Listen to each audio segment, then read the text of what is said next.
You're crouched in the dark outside a cave entrance. It's 2 million years ago, and somewhere close, something large just shifted its weight in the grass. There's no flashlight to point at the sound. There's no locked door to retreat behind. There's no one coming to check on you if you're wrong about what's out there. And somewhere in that darkness, one of your ancestors felt their heart slam against their ribs and didn't move a muscle. And that single frozen moment of pure fear is very likely the only reason they lived long enough to have descendants at all. This is the story of fear, not as a weakness to overcome, but as quite possibly the single most useful survival tool the human body ever developed. Not a story about being brave, not a story about conquering your fears. The opposite, actually. A story about an emotion that worked exactly as designed, over and over, for millions of years. Here's the thing that surprises people most. We actually have physical proof of exactly what our ancestors were afraid of, preserved in bone. And it is more specific and more unsettling than most people expect. Not vague, general danger. Specific predators, specific patterns, written directly into the fossil record. In 1924, a skull belonging to a young child, roughly 3 years old and about 2.8 million years old, was found in South Africa and named the Taung Child. It became one of the most famous fossils ever discovered.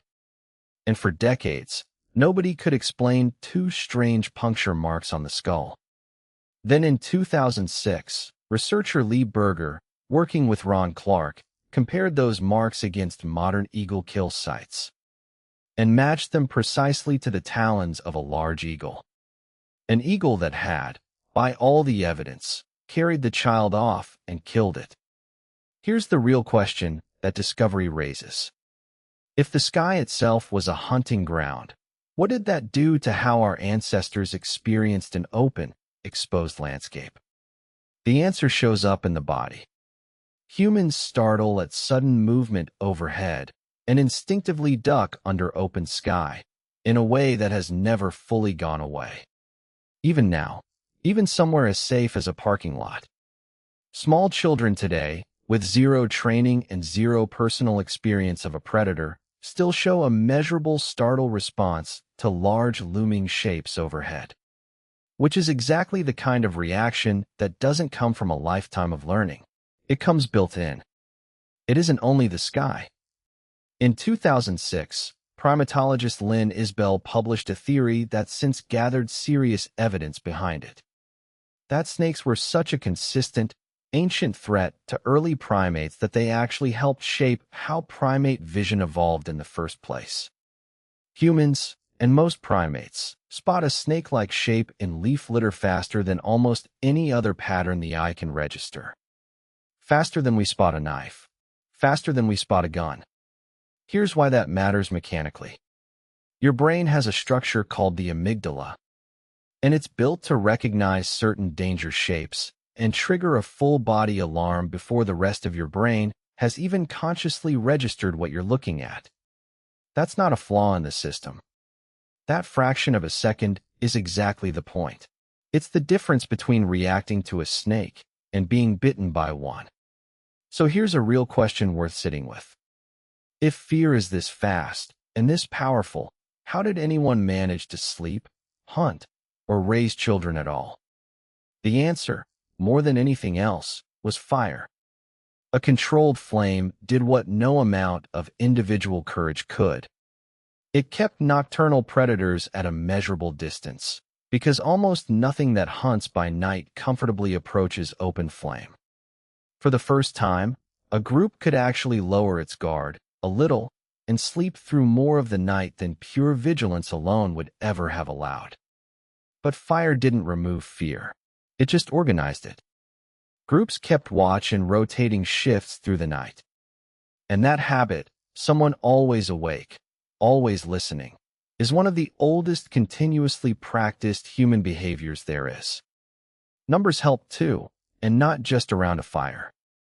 A predator sizing up a lone target behaves completely differently than one facing a tight group holding sharpened sticks and shouting in unison.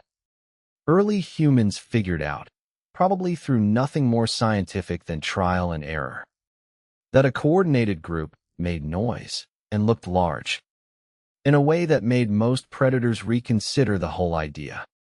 Fear got recorded, too, not just felt. In Chauvet Cave, in France, paintings roughly 36,000 years old show cave lions in extraordinary, careful detail. Animals that, at the time, were actively capable of killing the people painting them. Whatever else that art was for, it was made by people who knew exactly what it felt like to be prey.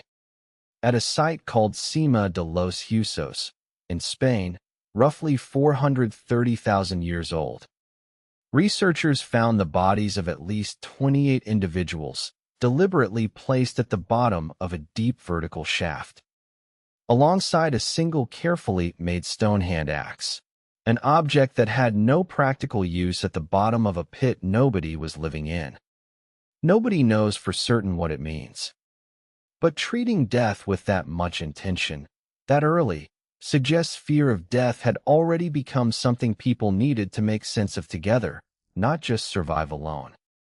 Centuries before anything resembling religion as we'd recognize it existed. Here's a comedic footnote in an otherwise heavy story. Modern humans still jump at spiders roughly the size of a fingernail. Animals that have not been a serious threat to an adult human in millions of years of shared history. The alarm system never got the memo that the world changed. Honestly, fair enough. Stories did a version of the same job fire did.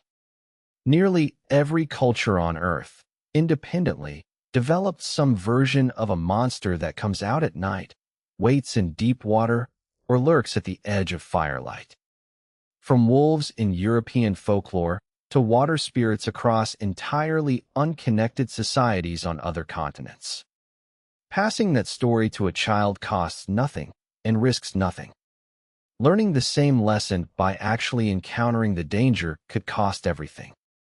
Fear, it turns out, is one of the most efficiently teachable emotions there is. And a scary story around a fire may be one of the oldest safety lessons humans ever invented. Here's the honest, harder part of this story. Fear wasn't some primitive overreaction our ancestors eventually outgrew. For most of human history, the things they were afraid of were actually, statistically, killing them. Predation, falls, and violence show up constantly in the injury patterns preserved on ancient skeletons. Healed fractures, stacked on top of older healed fractures. Being afraid wasn't irrational. It was frequently the correct read on the actual level of danger in their world. And that's really the uncomfortable center of the whole story. The emotion so many people now spend real time and money trying to switch off is the same one that got every single one of their ancestors, every one, all the way back, through enough close calls to eventually produce them. Every ancestor who froze at the wrong moment, or wandered out too confidently at night, simply didn't get the chance to pass anything down at all. The fearful ones are, quite literally, the only ones left in the family tree. That wiring never actually left. The reason a creak in a dark house still raises the hair on your arms, or a sudden shadow makes your heart jump before your mind catches up, is the exact same alarm system, running on hardware built for a much more dangerous world than the one most people live in now. It fires just as fast whether the actual danger is a cave lion or a delayed email. Which is exactly why the modern world so often leaves that ancient system running with nowhere useful to send all that adrenaline. So back to that frozen moment outside the cave, 2 million years ago. Heart pounding, not moving a muscle. Whatever was in the grass moved on. It always could have gone the other way. It didn't. Not that time. And that's the only reason there was a next generation to feel afraid at all.